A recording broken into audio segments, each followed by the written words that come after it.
तो स्टूडेंट्स, तो ये क्लास 12th का टर्म 2 यानी कि सेमेस्टर 2 का सैम्पल पेपर। तो जल्दी से हम इसके सॉल्यूशंस कर लेते हैं।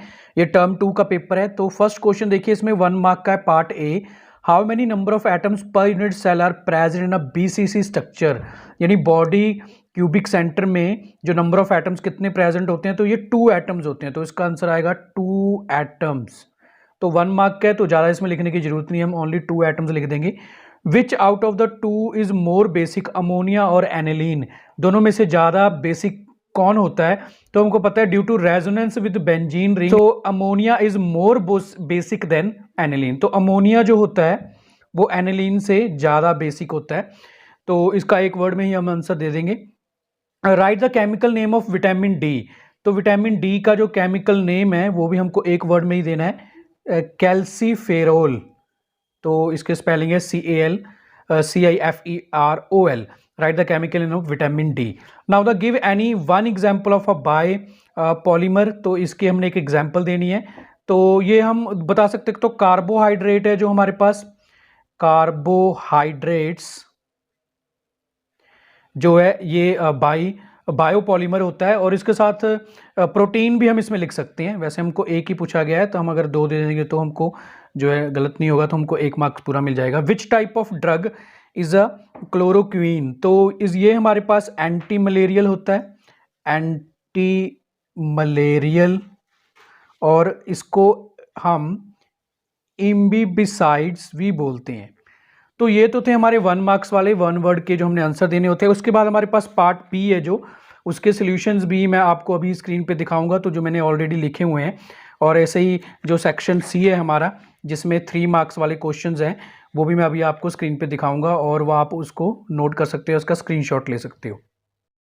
तो स्टूडेंट, इसके बाद हम पार्ट बी का 6 क्वेश्चन देख लेते हैं। Give reason why trichloroacetic acid has a more acidic character than a monochloroacetic acid.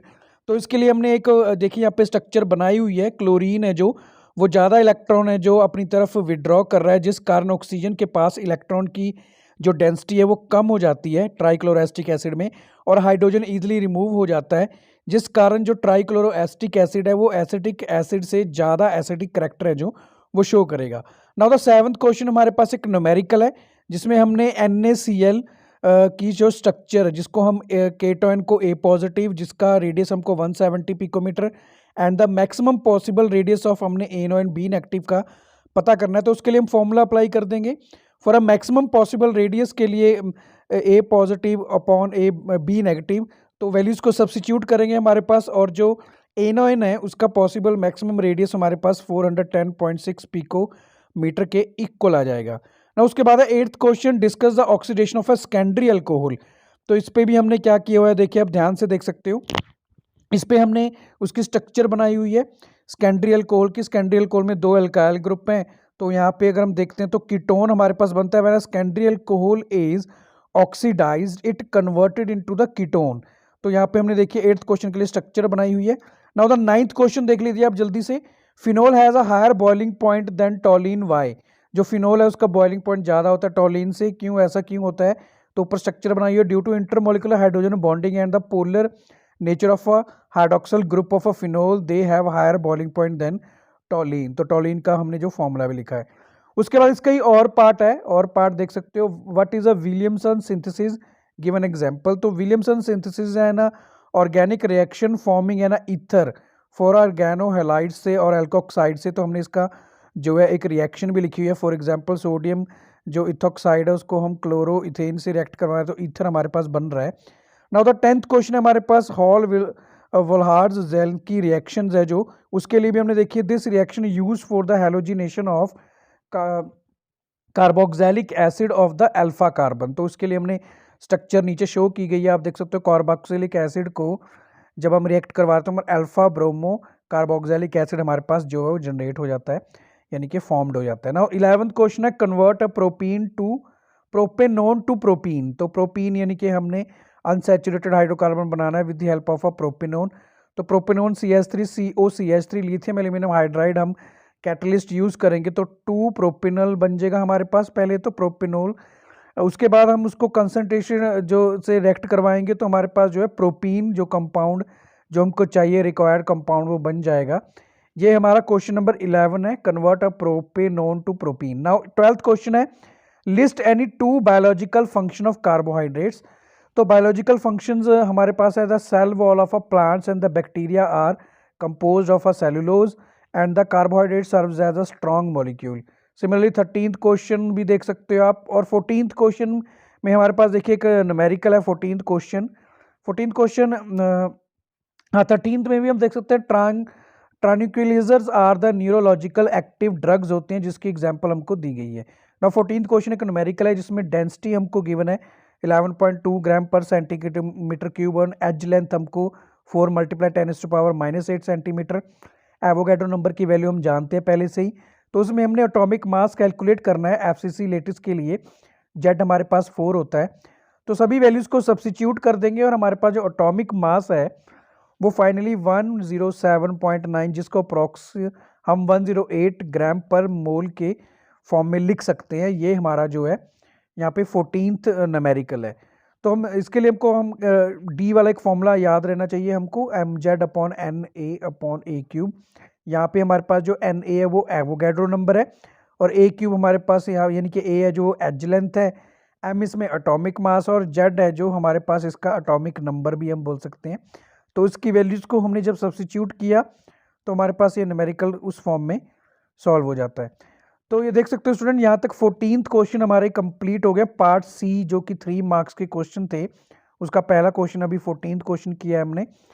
अब 14th के बाद हमारे पास है 15th क्वेश्चन, आप देख सकते हो। तो 15th क्वेश्चन हमसे पूछा गया है, ये भी 3 मार्क्स का क्वेश्चन है, इसमें चॉइस है हमारे पास, देख सकते हो आप, और में दिया गया है describe the Hinsberg's test to distinguish between a primary, secondary and tertiary amines. तो 15th क्वेश्चन का जो आंसर है वो अभी आपको मतलब कि स्क्रीन पे शो होगा, क्वेश्चन नंबर 15। तो 15 क्वेश्चन जो अभी आपको स्क्रीन पे दिखाई देगा उसका आंसर मतलब कि 3 मार्क्स वाले जो क्वेश्चन हम कर रहे हैं, 15th क्वेश्चन के आंसर के लिए हमको क्या करना पड़ेगा, सबसे पहले हम क्या करेंगे, इसमें हम लिखेंगे primary amines forms a alkyl benzene sulfonamide which dissolves in a alkali to form a sodium or a potassium salt of a monooxalobenzene sulfonamide। ये तो प्राइमरी अमाइंस के लिए हो गया, हमने डिस्टिंग्विश करके बता रहा है, हिंसबर्ग्स रिएजेंट टेस्ट है। जो सेकेंडरी अमाइंस है forms alkyl sulphonamide which does not form a salt with alkali, hence the remains insoluble in alkali solution. और टर्शरी अमाइंस है जो वो रिएक्ट ही नहीं करते हैं हिंसबर्ग्स रिएजेंट से। इसका और पार्ट में हमको 3 रिएक्शंस लिखने को कहा गया है, जिसमें से पहली रिएक्शन हमारे पास जो है वो कार्बल अमाइन रिएक्शन है, जिसमें हम अमाइन यानी कि एनिलीन को रिएक्ट करवा रहे हैं CH3Cl2 से और 3KOH से, तो फिनाइल आइसोसाइनाइड हमारे पास बन जाता है। डाइजोजेशन रिएक्शन है सेकंड पार्ट, उसमें एनिलीन को हम NaNO3 से रिएक्ट करवा रहे हैं तो बेंजीन डाइजोनियम क्लोराइड बन जा रहा है हमारे पास, ये हमारी सेकंड रिएक्शन है। ये 15th का और पार्ट है। और मेंडियस रिएक्शन में RCN साइनाइड ग्रुप को हम हाइड्रोजन से रिएक्ट करवा रहे हैं नेसल हाइड्रोजन की फॉर्म में, तो हमारे पास RCH2NH2 की फॉर्म में ये बन जा रहा है। तो ये हमारे पास और पार्ट है, मतलब 3 मार्क्स में आपको और पार्ट भी आएगा 15th क्वेश्चन में जो आपको चॉइस दी गई है। तो यहाँ तक देखिए हमारी ये 15 क्वेश्चंस कंप्लीट हो चुके हैं। उसके बाद नेक्स्ट क्वेश्चन हमारे पास है 16 क्वेश्चन है, write down the polymerisation reaction of the following polymer, जिसमें टेफ्लॉन, नायलॉन 66 और ब्यूना एस जो कि एक रबड़ की फॉर्म होती है। अब ये रिएक्शंस भी हमने देखनी है, स्क्रीन पे आपको दिख रहा है, देखिए टेफ्लॉन के लिए टेट्राफ्लोरोइथाइलिन को हमने हीट किया तो टेफ्लॉन बन जाता है। नायलॉन 66 के लिए हेक्सामिथाइल अमाइन को एडिपिक एसिड से रिएक्ट करवाया तो नायलॉन 66। ये सारे मोनोमर है जो आगे पॉलीमर बना रहे हैं। और ब्यूना एस है जो वो भी हमारे पास जो है एक कंपाउंड है, उसको हम मोनोमर को कंबाइन कर रहे हैं तो हमारे पास पॉलीमर ब्यूना एस जो है वो बन जाता है। तो ये तो था हमारा क्वेश्चन नंबर 16। नाउ 17th है जो लास्ट क्वेश्चन है, उसमें भी और पार्ट हमको दिया गया, चॉइस दी गई है। Write down the following reaction, Finkelstein's reaction है, तो देख सकते हो आप, बेंजाइन क्लोराइड को Na सोडियम आयोडाइड से रिएक्ट करवाने से benzyl iodide plus sodium chloride, सिर्फ हमने रिएक्शंस लिखनी है। ऐसा ही देख सकते हो आप, वुड्स फिटिंग रिएक्शन है, काफ़ी इंपॉर्टेंट रिएक्शन है 12th के सिलेबस में केमिस्ट्री में, तो ये भी आप देख सकते हो। इसमें ब्रोमोबेंजीन को हम जो है मिथाइल ब्रोमाइड प्लस सोडियम से रिएक्ट करवाएंगे तो हमारे पास टॉलिन बन जाता है और सोडियम ब्रोमाइड है जो अलग हो जाता है। तो 17 क्वेश्चन के हमारे पास ये पहले तो 3 रिएक्शंस लिखनी है हमने, जिसमें से हम 2 कर चुके हैं और तीसरी अभी हम करेंगे। तो 2 रिएक्शंस लिखने के बाद तीसरी हम लिखेंगे, उसके बाद हमारे पास इसका बी पार्ट भी है, मतलब 1-1 जो है 1-1 मार्क्स की। तो इसकी तीनों रिएक्शन जिसके 3 मार्क्स मिलेंगे आपको, और उसके बाद हमारे पास जो है 2 मार्क्स का एक क्वेश्चन आएगा जो कि 5 मार्क्स का क्वेश्चन बनेगा। तो वैसे तो ये 3 मार्क्स के क्वेश्चन है, बस इसमें टोटल जो है 5 मार्क्स बन रहे हैं इसको पार्ट से डिवाइड करने पे। तो ये थोड़ा सैम्पल पेपर में मेरे को लगता है थोड़ी सी इन्होंने मिस्टेक की गई है, 3 मार्क्स के क्वेश्चंस में इन्होंने टोटल 5 मार्क्स के क्वेश्चंस बनाए गए हैं, जबकि यहाँ पे एक हेडिंग होनी चाहिए थी पार्ट सी के अंदर ही 5 मार्क्स वाली। चलो वो हो सकता है इसके सैम्पल पेपर में कोई गलती हो, बट आपको एग्जाम का पैटर्न जो है वो पेपर स्ट्रक्चर ऑलरेडी दिया हुआ है। तो उसके बाद थर्ड क्वेश्चन, थर्ड स्टेट मतलब कि रिएक्शन है सैंडमेयर्स रिएक्शन। तो आप देख सकते हो सैंडमेयर रिएक्शंस के लिए हमारे एनिलीन को हम नाइट्रिक एसिड HCl से रिएक्ट करवाए तो बेंजीन डाइजोनियम क्लोराइड, उसके बाद क्लोरोबेंजीन जो हमारे पास है ब्रोमोबेंजीन बन जाता है। 17th का ही बी पार्ट है हमारे पास, it is a due to the greater symmetry of a para isomer के कारण होता है ऐसा। तो हमारे पास पैरा ऑर्थो और मेटा दिखाया हुआ है। वैसे 17th है जो उसमें हाइब्रिडाइजेशन दिखाई हुई है इसके ए पार्ट में। नाउ द उसके बाद हमारे पास इसका लास्ट पार्ट बी पार्ट आ जाता है, difference between SN1 and SN2 reaction. SN1 is a unimolecular reaction है और SN2 जो बाईमोलिकुलर है।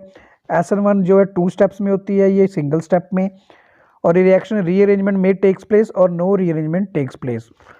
तो स्टूडेंट्स ये था आपका सैम्पल पेपर जो पंजाब बोर्ड की तरफ से 12th क्लास को टर्म 2 के तैयारी के लिए दिया गया है। तो ऐसे ही हम बाकी सब्जेक्ट्स के भी पेपर अपलोड करते रहेंगे। आप हमारे टेलीग्राम चैनल को ज्वाइन कर लीजिए, लिंक आपको डिस्क्रिप्शन में मिल जाएगा।